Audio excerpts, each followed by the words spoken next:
네, 요즘은 에이즈라는 말을 사실은 잘 안 써요. HIV 보균자라는 말을 더 많이 씁니다. 그 이유가 뭐냐면 에이즈를 일으키는 바이러스 이름이 HIV예요. 사람 면역 결핍 바이러스고 에이즈는 후천성 면역 결핍증인데 이 HIV가 들어와서 면역 세포를 막 죽여요. 그래서 이 면역력이 완전 떨어져서 생기는 병이 에이즈예요. 아.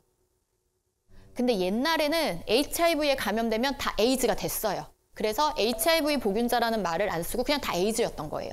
근데 이제는 약이 너무 좋아져서 에이즈까지 가지 않는 경우가 대부분입니다. 그래서 그냥 HIV 보균자다가 끝이에요. 그래서 HIV에 감염됐다고 다 에이즈는 아니라는 거죠. 그래서 약을 계속 먹게 되는데 약을 먹다 보면 이 몸 안에 있는 바이러스 타이터 검사를 했을 때 거의 0에 수렴할 정도로 검출이 안 돼요. 그렇기 때문에 예전만큼 어마무시하게 막 무섭고 생명을 앗아가는 병이라기보다는 평생 관리해야 되는 만성질환이다라고 요즘은 인식이 조금 바뀌고 있거든요. 그런데 우리가 에이즈라면 떠올리는 편견들이 몇 개 있어요. 그렇죠. 동성애자.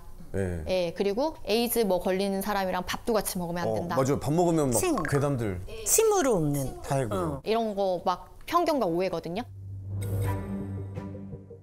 성접촉으로 걸리는 경우가 사실 대부분이에요.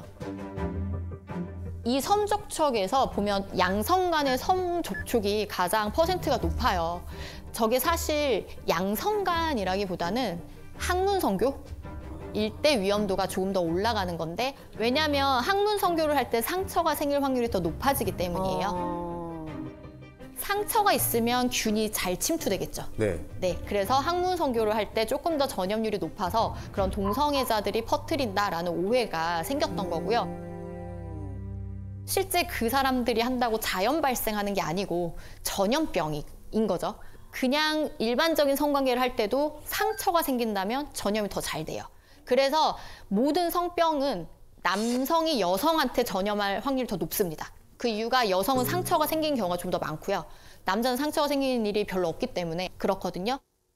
그러면 한 번 성접촉으로 얼마나 걸리는지 보시면 근데 그렇게 높지는 않은데?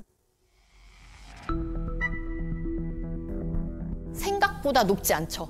1% 정도예요. 한 번 관계로. 그래서 막 어마무시하게 떨지는 않아도 된다. 하지만 당연히 조심하셔야 되고요. 그리고 수혈이 가장 높아요. 그러니까 피가 섞이는 게 가장 확률이 높고요. 수직 감염도 좀 높죠. 임신부가 아기를 낳을 때 수직 감염이 22%, 뭐 23% 높은데 요즘은 약이 굉장히 잘 나왔다고 말씀드렸잖아요. 그 약을 잘 복용을 하는 경우에는 1% 미만으로 떨어져요. 물론 그럼에도 불구하고 제왕절개를 합니다. 그러면 아기는 괜찮아요. 아이한테 네. 균이 안 가요? 네. 그러면 저희가 타액으로 옮는다 봐. 이거는 사실 아니네요. 아닙니다. 성관계에도 1%인데. 그럼 관계를 할 때 네. 콘돔을 끼고 하면은 그런 어떤 그 전염 능력이 없는 건가요? 많이 떨어집니다. 확률이. 만약에 보균자인데 애인이 생겼어요. 애인은 비보균자예요. 근데 두 분이 연애를 할 때는 어떻게 해야 하느냐? 이분은 항바이러스제, HIV 치료제를 복용을 하시고 이 상대는 프랩이라는 약을 먹어요. 예방약이에요. HIV 예방약을 먹고 이렇게 두 분이 관계를 하면 전염률은 거의 0이다.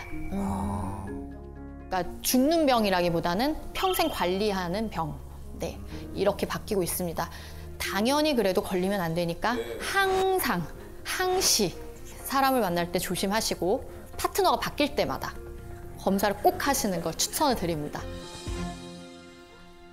성기사마귀, 콘딜로마, 곤지름 들어보신 적 있으시죠? 아, 곤지름으로 들어본 적 있어요. 외음부에 이렇게 몽글몽글하게 뭐가 생겨요. 그러니까 사마귀 덩어리 같은 게 생기는 거거든요. 이런 질환이 생기는 바이러스를 HPV라고 하는데 이런 성기사마귀도 일으키지만 암 종류를 일으키는데 자궁경부암, 아. 그리고 남성의 성기암, 항문암, 두경부암, 드물게 여성의 질암 이런 암들을 일으킬 수 있어요. 그래서 자궁경부암 백신 주사라고는 많이 들어보셨을 거예요. 그게 바로 이 HPV를 예방하는 주사입니다.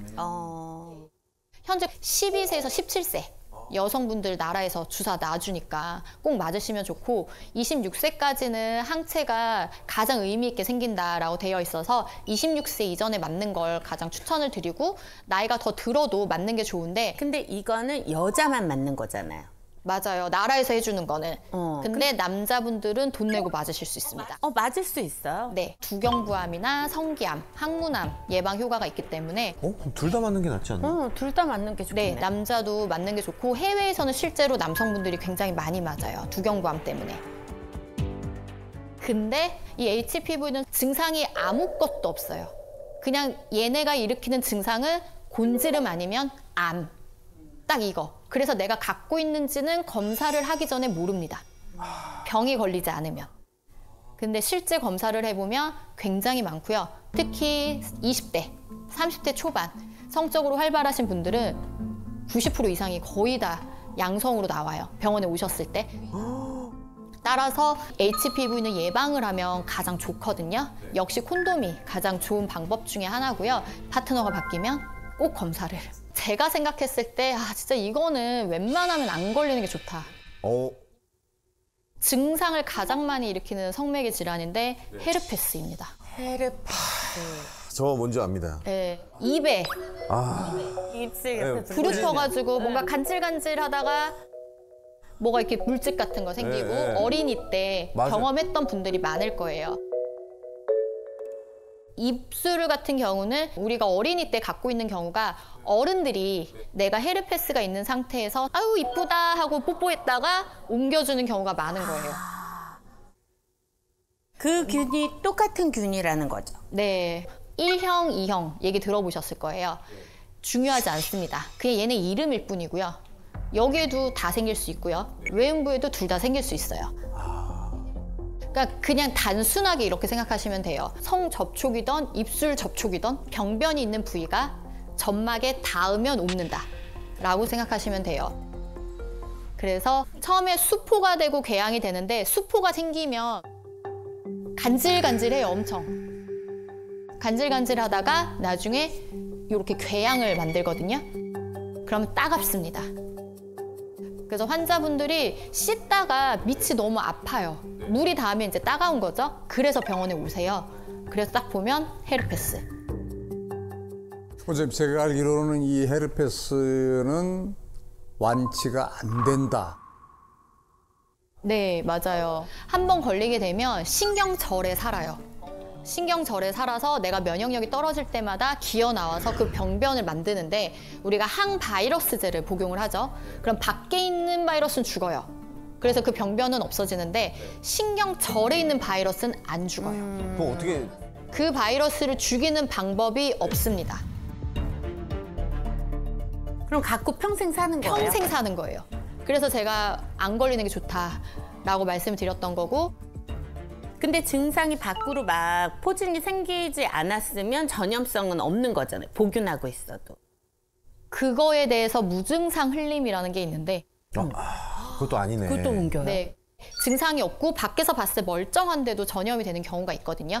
근데 사실 이거를 잘 살펴보면 전조 증상이 있어요. 처음에 수포가 되기 전에 바이러스들이 이제 여기 깔려 있잖아요. 근데 아직 수포는 안 생겨서 육아는 정상이에요.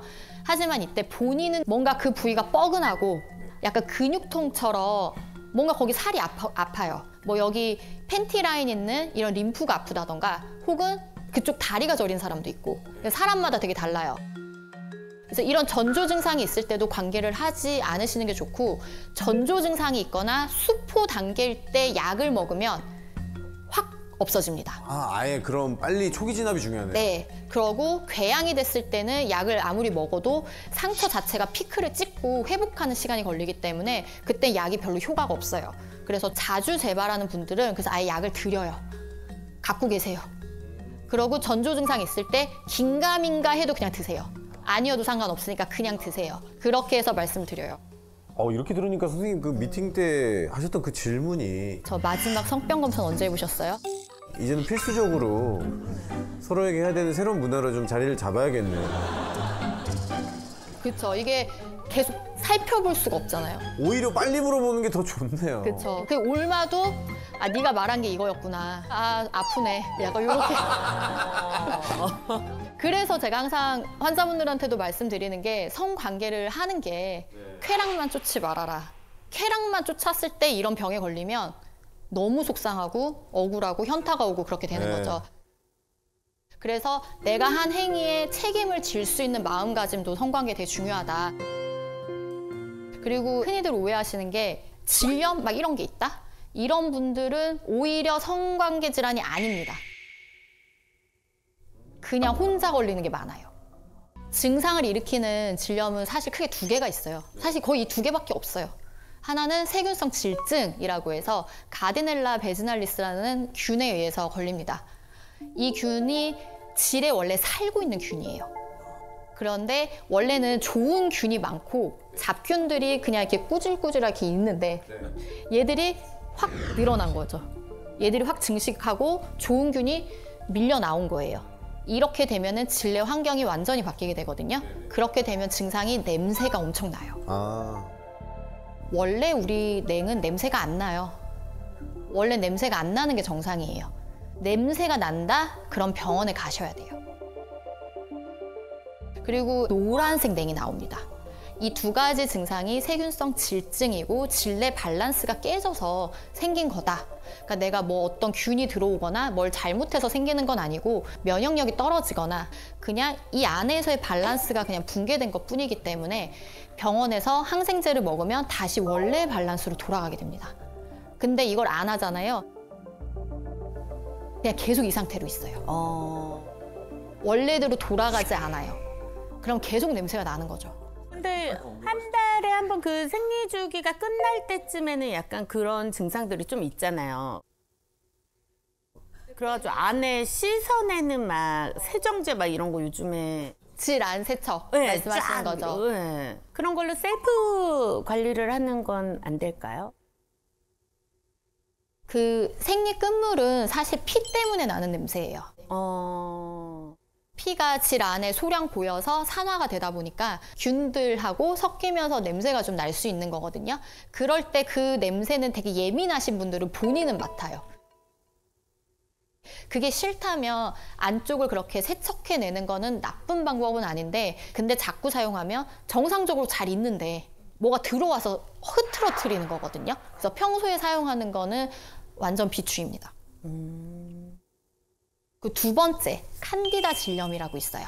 쉽게 곰팡이라고 많이 말을 하기도 하고요. 정확하게 진균 감염인데요. 인터넷에 찾아보시면 치즈 덩어리 같은 분비물이 나오는 게 특징입니다 라고 되어 있는데 실제 임상에서 보면 치즈 덩어리 같은 분비물이라기보다는 녹색이나 물 같은 냉이 속옷이 젖을 만큼 나오거나 약간 노란색의 납작한 그런 덩어리 같은 분비물이 나오는 게 칸디다 질염. 그리고 이게 나오면서 질 입구가 엄청 가려워요. 그런데 이 칸디다는 우리가 몸 안에 다 조금씩 가지고 있어요. 이런 피부 밑에도 다 조금씩 있고. 그런데 이렇게 자주 걸리시거나 하는 분들이 있는데 1년에 6번 이상 걸리면 저희가 만성 칸디다라고 하고요. 최근에 타이트하게 한 3번 걸려도 만성을 의심해봐라 라는 데이터가 있어요. 그래서 만성으로 걸리시는 분들은 이게 몸에 많은 거겠죠. 이런 경우에는 만성에 준한 치료를 따로 하셔야 됩니다. 그리고 또 막 성관계 할 때마다 이거 걸린다. 그래서 막 남자친구한테 옮은 것 같다. 이렇게 또 병원에 와서 말씀하시는 분들이 계시는데 관계하고 나서는 일시적으로 분비물도 나오고 뭔가 냄새도 나는 것 같고 질염인가? 이렇게 오해하신 경우가 많아요. 근데 콘돔을 쓰지 않고 하는 성관계에서 남성의 쿠퍼액이 여성의 질 안에 다 고여 있게 됩니다. 그리고 여성도 평소보다 분비물이 더 많이 나오게 되죠. 이게 또 다 질 안에 고여 있게 돼요. 그리고 남성의 쿠퍼액은 염기성이고 여성의 질은 산성인데 이 쿠퍼액이 들어옴으로써 이 산도가 깨져요. 그럼 약간 일시적으로 흐트러지겠죠. 그리고 분비물이 고여 있으니까 이게 한 3일, 5일 정도 흘러나와요, 계속. 그리고 막 열심히 냄새를 맡으면 냄새가 나는 것도 같아요. 근데 이 분비물이 밖으로 나오고 젖상균들이 열심히 일을 하고 우리 점액에서 삼출물도 열심히 일을 해서 다시 원래 컨디션으로 바꿉니다. 그래서 아무것도 안 해도 원래대로 돌아간다. 그래서 옮는 게 아니에요. 하지만 관계 후에 질 점막이 자극되니까 세균성 질증도 칸디다 질염도 조금은 더 잘 걸릴 수 있다. 상대 때문은 아니지만 성관계는 원인의 하나일 수 있다. 이렇게 생각하셔야 돼요. 그리고 굉장히 많은 분들이 분비물이 나와도 질염인 줄 아세요. 질염은 제가 앞서 말씀드린 그런 증상이 있는 게 질염이고요. 분비물은 그냥 분비물이에요. 이거를 질염이라고 생각하고 나는 계속 질염에 걸린다. 질염 여자의 감기다. 뭐 이것 때마다 막 질정을 넣어야 된다. 이 제품을 사서 써야 된다. 뭐 질 안에 넣고 뭐 밖에 따르고 뭐 별게 많은데 그 후기를 자세히 보잖아요. 제가 일주일 썼는데 아직 잘 효과를 모르겠어요. 라면은 더 써보세요. 라고 하시거든요. 더 썼더니 좋아졌어요. 이런 댓글들이 있어요. 근데 우리 냉의 사이클이 있거든요. 가만히 둬도 좋아지는 시기가 온 거예요. 우리 냉은 배란기 때 투명하고 콧물같이 그런 찐득한 냉이 나와요. 콧물 같은 냉이 일주일 정도 나오고요. 그 다음 일주일은 약간 하얗고 몽글몽글한 냉이 나와요. 그리고 그 다음 일주일에 생리하고요. 그 다음 일주일에 뽀송뽀송해요. 그리고 다시 콧물. 몽글몽글, 생리, 뽀송. 이 사이클이 돌고 근데 이 정도의 차이는 사람마다 좀 있고 내 컨디션에 따라서 또 매달 달라요. 그래서 사실 질 안에 뭔가를 하는 거는 굳이 할 필요는 없고요. 왜냐면 질 안에서 아이들이 열심히 활동을 해요. 깨끗하게 유지하려고. 위산처럼. 대부분의 것은 우리 몸은 알아서 잘 자정작용을 한다. 이렇게 생각을 하시면 될 것 같아요. 말씀드릴 내용은 콘돔. 아, 진짜 가장 많이 사용하잖아요. 그렇죠. 대중적인 가장 대중적이죠. 게 콘돔이죠. 네. 그런데 콘돔에 대한 사람들의 오해가 있어요. 콘돔을 사용하면 거의 100% 피임이 되는 줄 아세요. 그쵸? 다 막아주니까. 콘돔은 성병 예방에는 가장 좋은 방법이고 콘돔 말고는 성관계에서 성병을 예방할 수 있는 게 없어요. 근데 콘돔을 사용했을 때 그냥 대충 썼을 때 실패율이 18%입니다. 생각보다 높죠. 그리고 타이트하게 진짜 되게 열심히 썼어. 찢어진 건 없는지 막 이렇게 확인을 하고 썼는데도 실패하는 확률이 2%예요. 나 콘돔을 쓰니까 절대 임신 안 돼. 이게 아니거든요. 콘돔을 쓰실 때 잘 알고 계셔야 되는 게 두 가지가 있는데 내가 사정을 했으면 바로 빼셔야 됩니다. 발기가 풀리기 전에 잘 꺼내야 새거나 빠지는 경우가 없고요. 그리고 나는 안전하게 해야지. 그리고 콘돔을 2겹을 끼거나 그런 분들이 있거든요. 2개. 2개를 끼면 마찰력 때문에 찢어질 수가 있어요. 오히려 더 위험하거든요. 그래서 콘돔은 꼭 하나만 사용을 하셔야 돼요. 그리고 콘돔의 유통기한이 있는 걸 모르시는 분들이 생각보다 많더라고요. 몰랐는데? 제품마다 다르긴 한데 보통 한 3년에서 5년 정도고 이렇게 표기가 되거든요. 이거를 확인을 하시고 사용을 하시고 이 날짜가 지났으면 버려야 돼요. 그런 경우는 정말 찢어질 수 있어요. 아, 삭는구나. 그쵸. 이런 피임 방법은 여러 가지 오늘 설명을 드렸는데 이거를 내가 못할 때가 있잖아요. 후에 발견했는데 콘돔이 찢어져 있었거나 뭐 여러 가지 이유가 있을 수 있어요. 이럴 때 우리가 그나마 할 수 있는 최후의 보류가 사후 피임약이죠. 네. 약간 사후 피임약이 이름도 좀 무섭잖아요. 네, 뭔가 죽을 사 죽고 같고 인터넷에 봐도 거의 사약같이 써놨어요. 단어가 이거를 먹으면 막 이렇게. 네, 어감이 무서워서. 네, 그리고 이걸 한번 복용하신 분들이 막 저한테 이만큼 DM을 보냅니다. 선생님, 제가 이걸 먹었는데 이제 저는 앞으로 임신이 안 되고요. 저는 이제 앞으로 큰일 났고 나중에 평생 동안 저는 이걸 몇 번을 더 먹을 수 있을까요? 막 이렇게 오는데 그 정도의 약은 아니고요. 내가 나중에 임신을 함으로써 이루어지는 그 이후의 일들 이런 걸 생각을 했을 때 원하지 않는다면 사후 피임약 드시는 거를 망설이지 않으셨으면 좋겠고요. 사후 피임약은 72시간 이내에 먹는 약이 있고 120시간 이내에 먹는 약이 있어요. 2가지 종류가 있어요. 그래서 배란기 전이라면 72시간, 후라면 120시간짜리를 말씀드리는데 한 번만 먹으면 돼요. 딱 한 번만 먹으면은 피임 성공률이 거의 99%까지 올라가기 때문에 바로 복용을 하시면 되고 주의하셔야 될 거는 한 사이클에 한 번만 드셔야 됩니다. 내가 오늘 먹었어요. 이틀 뒤도 가임기인데 또 이런 일이 생겼어. 그때 사후 피임약은 효과가 거의 없다고 생각하시면 돼요. 아주 낮거든요.